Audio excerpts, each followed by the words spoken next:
What's up, guys? Welcome back. No, it's been a while. Been pretty crazy for the holiday season, so we're back now.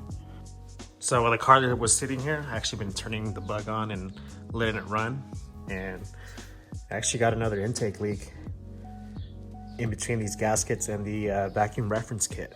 So we're gonna go ahead and address that today.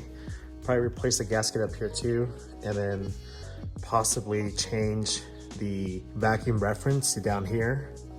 Actually drill and tap and put a fitting there instead of having this, because I believe this is getting loose while driving, or the vibrations from the engine. So we're gonna go ahead and fix that. We also got some parts in, so we're gonna do the spark plugs, change the cap again, and then I actually have a different rotor for the distributor, plus the gaskets for the carburetor.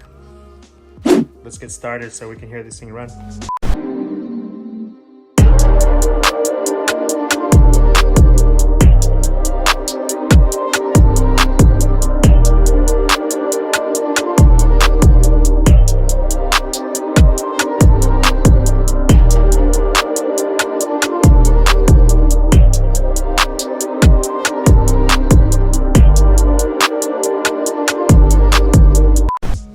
Alright guys, so we took out the intake manifold and the carburetor.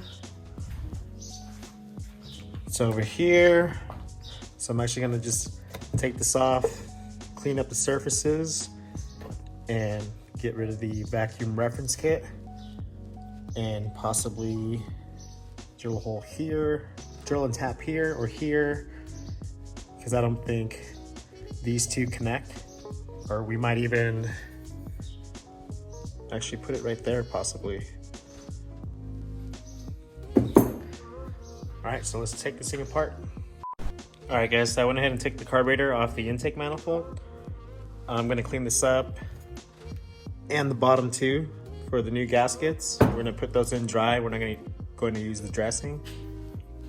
And just like I said, we're gonna drill and tap this fitting here. And I found this one. We're gonna put that there. I keep having issues on, so we're no longer gonna use these.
All right guys, first one is done. I'm gonna go ahead and put the other one on this side.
Alright guys, so there we are.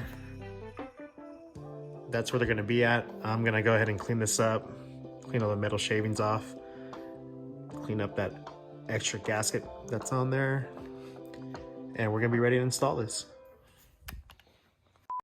Alright guys, so the intake manifold is pretty much done. I ended up using the same port I have on this side just because the threads fit a lot tighter and nicer on it.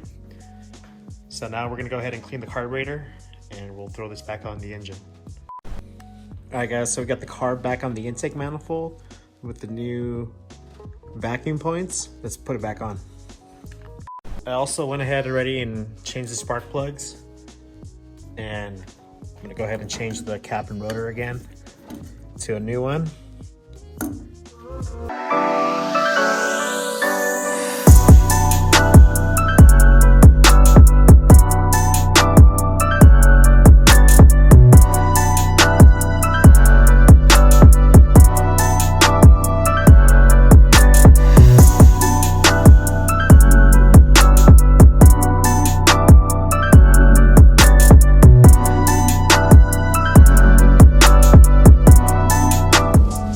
Alright guys, so we got the intake manifold and the carburetor on. Now we're going to change the cap and rotor. I actually got this rotor. It's limited to 5,400 RPMs. The reason why I'm doing that is because the black box has a soft rev limit on it. So I actually want something that doesn't go over 5,500 RPMs. So this is 5,400. So this is going to help over revving my engine. Alright guys, so we pretty much got everything back together minus the charge pipe and the turbo hat. The reason why is because I want to run it first, see if there's any issues. That way it's easier to take apart. But we got the new vacuum reference points in here and here. New cap and rotor, spark plugs, and let's fire this thing up.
Alright guys, so there it is. Cold startup was pretty good. Didn't hear any backfire, so we fixed that intake leak. We're gonna pull it out now, go for a test drive.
morning. I'm doing a test drive right now. Huh? Yeah. Thanks.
I had to close the garage. There's too many people driving down my street. But anyway, the car ran great, guys. I had a few hiccups. That intake leak is definitely fixed. Boost came on around 3,000 RPM and oh man, it was amazing. That's gonna be it for this video, guys. I got some door parts coming in. So we're gonna put everything together for the door. And I'll catch you guys on the next one. Later. Peace.